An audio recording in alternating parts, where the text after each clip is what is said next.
La reconstruction, l'âge d'or oublié et l'affaire Di Stefano, 1945-1961. Le Barça remonte la pente dans les années 40. En 1945, dirigé par Josep Samitier, le club remporte sa deuxième Liga, 16 ans après la première, ainsi que la Coupe d'Or d'Argentine, grâce notamment à César Rodriguez, Juan Velasco, Mariano Martín et María Gonçalves. Le Barça se renforce avec l'entraîneur Enrique Fernandez et l'attaquant Estanislao Bassora, ce qui conduit à 2 titres de Liga en 1947-1948 et 1948-1949, ainsi qu'à la Coupe Eva Duarte et à la première édition de la Coupe Latine, premier titre européen du FC Barcelone. En 1949, le club fête ses 50 ans avec fierté. Celui-ci compte environ 25 000 socios.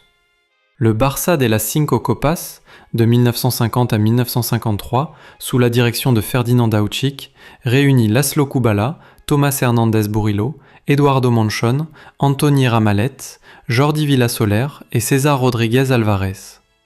Il remporte les 5 coupes possibles lors de la saison 1951-1952. La Liga, la Coupe du Roi, la Coupe Latine, la Coupe Eva Duarte et la Coupe Martini Rossi. La saison suivante, ils gagnent à nouveau toutes les coupes, sauf la Coupe Latine. En 1953, Alfredo Di Stefano doit signer au FC Barcelone et participe même à des matchs amicaux. Le Real Madrid intervient dans les négociations et, après un imbroglio, le joueur rejoint le Real. Le rôle de Franco dans ce transfert suscite une polémique, ravivant les tensions entre les deux clubs. La conséquence est immédiate, le président barcelonais Enric Martí Carreto démissionne. Et surtout, le Real Madrid entre dans une ère de domination sans partage. 8 championnats en 11 ans, 5 premières Coupes d'Europe.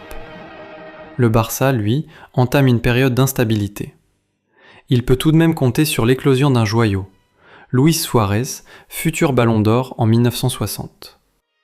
Le club réagit en attirant 2 stars hongroises, Sándor Kocsis et Zoltán Csibor, réfugiés après la révolution de 1956. Leur arrivée donne un nouvel élan à l'équipe. L'année 1957 marque un tournant majeur avec l'inauguration du Camp Nou, stade de 99 000 places. Le club compte alors environ 50 000 socios. Ce stade, voulu pour répondre à la croissance du club et à l'enthousiasme populaire, devient rapidement un symbole fort du FC Barcelone.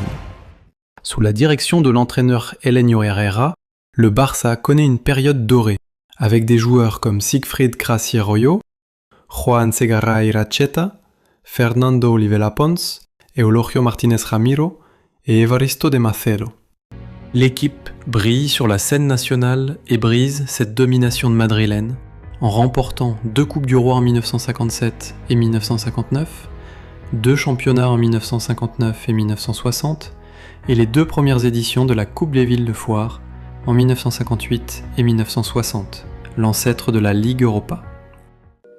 Le Barça dispute également sa première finale de Ligue des Champions en 1961, mais s'incline face à Benfica.